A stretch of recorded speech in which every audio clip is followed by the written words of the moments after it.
সম্মানিত ভিউয়ার্স, আসসালামু আলাইকুম। আজকে আপনাদের দেখাবো একটা কয়েল গেলে কিভাবে আপনারা বুঝবেন আর কি কি কারণে আপনার রাইস কুকারগুলো শর্ট করতেছে। তো চলুন দেখি আজকে। তো কয়েল, রাইস কুকারে মূলত কয়েল থাকবে এরকম লেভেল, একদম প্লেন। আর এই জায়গাটা দেখেন একদম কেমন হয়ে গেছে, এই দেখেন এই জায়গাটা ডেবে গেছে এই সাইডটা। তো এইটা ডেবে যাওয়ার কারণে এই বডির সাথে অ্যাডজাস্ট হয়ে যাচ্ছে, এর কারণে রাইস কুকারটা কারেন্ট দেখাচ্ছে, ফুল বডিটাই কারেন্ট। লাইন এখানে দেওয়াই যাচ্ছে না, দিয়ে যে কোনো এক সাইডে হাত দিলেই শর্ট করতেছে। তো আমরা এখন দেখব এটা কিভাবে কয়েলটা চেঞ্জ করব। রাইস কুকারটা খোলার আগে আমরা রাইস কুকারটা টেস্ট করব সিরিজ লাইনে। আপনারা এখানে দেখেন সিরিজ লাইন, দেখেন এখানে কোনো ধরনের রেসপন্স নাই, রাইস কুকারে কোনো লাইনও আসতেছে না। আর সিরিজ লাইনের কাজ হচ্ছে রাইস কুকারের ভিতরে যদি কোনো ধরনের ফল্ট থাকে তাহলে এই লাইটটা জ্বলবে না। তো আমরা এখন এটা খুলে ফেলব। খুলে আগে এর কয়েলটা চেঞ্জ করব।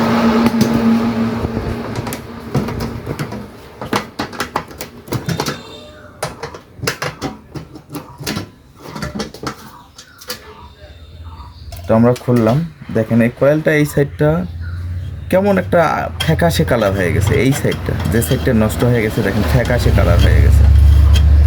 তো যাই হোক, আমরা এখন কয়েলটা চেঞ্জ করব খুব সুন্দরভাবে। কয়েল চেঞ্জ করার আগে বাটিটা দেব সবার নিচে, এই বাটিটা দেব এর নিচে, তাহলে এটা চেঞ্জ করতে খুব সুবিধা হবে।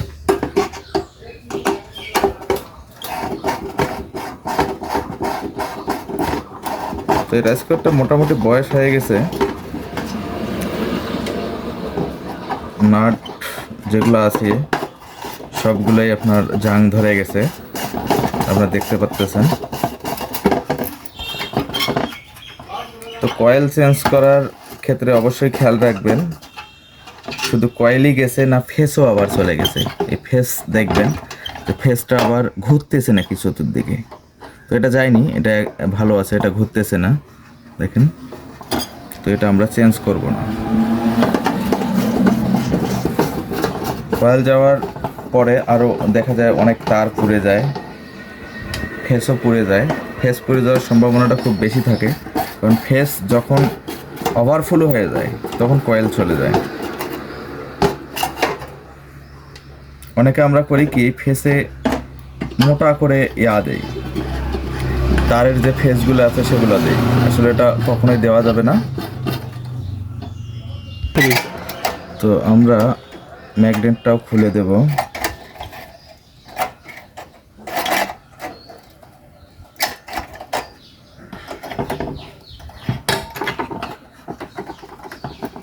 ম্যাগনেটটার মাথাগুলো একটু জাং ধরে গেছে, আমরা চাইলে অবশ্যই এটা ম্যাগনেট চেঞ্জ করে দিতে পারি।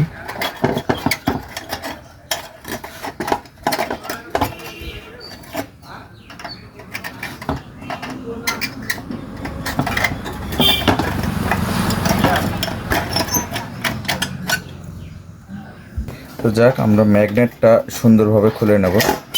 ম্যাগনেটটা খুলে নেওয়ার পর বডি সম্পূর্ণ আলাদা করে দেব। এটা হচ্ছে সেই পুরোনো কয়েলটা। এই কয়েলটা আপনারা আরও কাছ থেকে দেখলে বুঝবেন।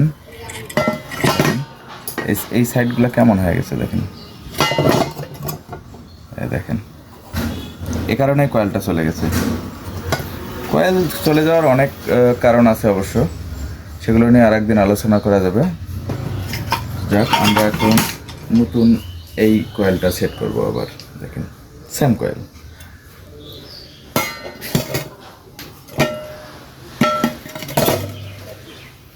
তো যাক, এটা হচ্ছে কয়েল চেঞ্জ করার জন্য কৌশলটা অনেক ভালো, যদি বাটি নিচে দেওয়া যায়। যাক, আমরা যে পজিশনে যেটা ছিল সেই পজিশনে বসাই দিব সুন্দর করে।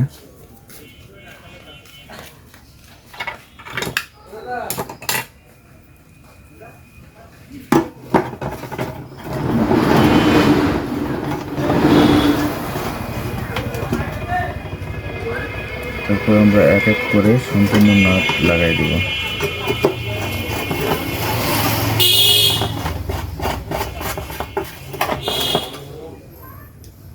যেটা যে পজিশনে ছিল সেটা সে পজিশনেই লাগাবো।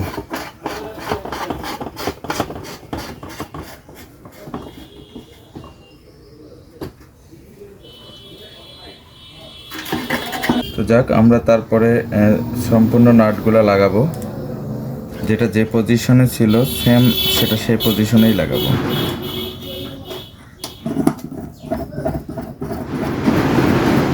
সবসময় খেয়াল করবেন এইখানকার তার আবার এখানে যেন না যায়, ওখানকার তার যেন এখানে না আসে।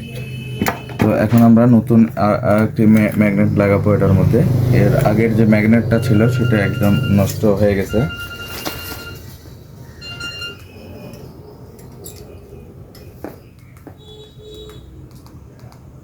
নষ্ট হয়ে গেছে, তো আমরা এখন এটা দেখবো, একটা সুন্দরভাবে লাগাবো। যে পজিশনে ছিল সেম সেভাবেই দিব।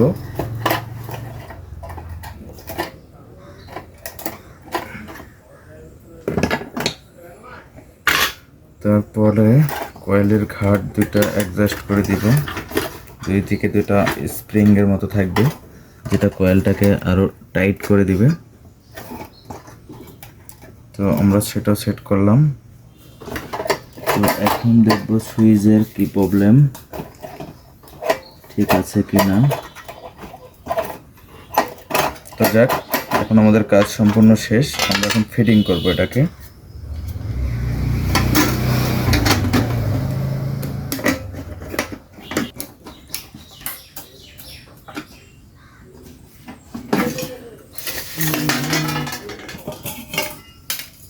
তো আমাদের কাজ সম্পূর্ণ শেষ।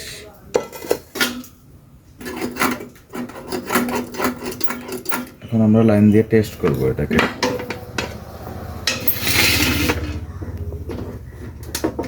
এখন এটা চেক করব খুব সুন্দরভাবে। তো আমরা প্রথমে লাইন দেব।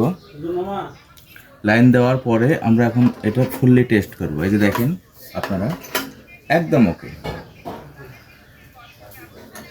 সিরিজ লাইনে একদম ক্লিয়ার। যে রাইস কুকারের প্রবলেম থাকবে সেটাতে লাইট দেখাবে না, সুইচ দিলে এখানে লাইট দেখাবে না। যদি এর ভিতরে কোনো ধরনের ত্রুটি থাকে, যারা আমার পেজ থেকে দেখতেছেন আমার পেজটাতে অবশ্যই ফলো দেবেন, আর যারা ইউটিউব থেকে দেখতেছেন আমার চ্যানেলটাতে সাবস্ক্রাইব করবেন এবং বেল আইকনে ক্লিক দিয়ে রাখবেন, যাতে পরবর্তী ভিডিও সবার আগে আপনার হাতে চলে যায়। আসসালামু আলাইকুম।